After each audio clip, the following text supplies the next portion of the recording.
Hello students, इस video में हम जेईई 2026 के क्वेश्चन को डिस्कस करेंगे। क्वेश्चन में कह रहा है कि an ellipse has it centre at 1, -2, one focus at 3, -2 and one vertex at 5, -2, then the length of its latus rectum is. तो चलिए हम लोग इस सवाल को सॉल्व करते हैं। तो सवाल में कह रहा है कि एक एलिप्स है एंड लेट अस सपोज ये हमारा एक एलिप्स है, ये हमारा ओरिजिन है, this is x axis and this is why axis.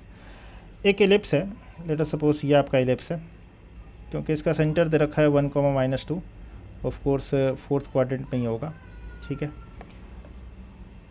इसका सेंटर। तो मान लेते हैं कि ये हमारा एलिप्स है, दिस इज आवर एलिप्स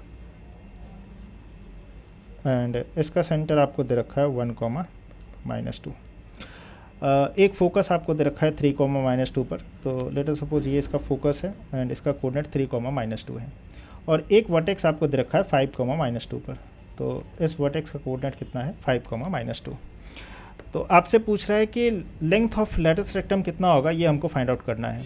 तो जैसा कि आपको पता है कि सेंटर और फोकस के बीच का जो डिस्टेंस होता है वो ए के बराबर होता है, ठीक है, और सेंटर और वर्टेक्स के बीच का जो डिस्टेंस होता है वो आपका ए के बराबर होता है एलिप्स के केस में।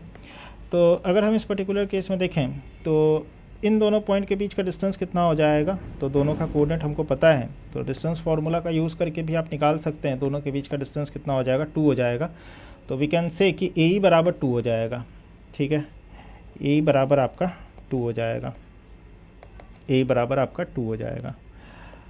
नेक्स्ट इन दोनों पॉइंट के बीच का जो डिस्टेंस होगा वो आपका कितना हो जाएगा, 4 के बराबर हो जाएगा।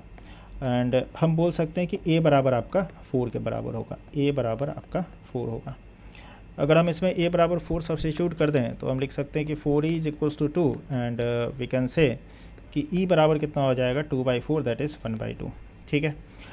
नेक्स्ट एक फार्मूला हम ये इस्तेमाल कर सकते हैं कि b² = a² 1 - c² and we can calculate the value of b।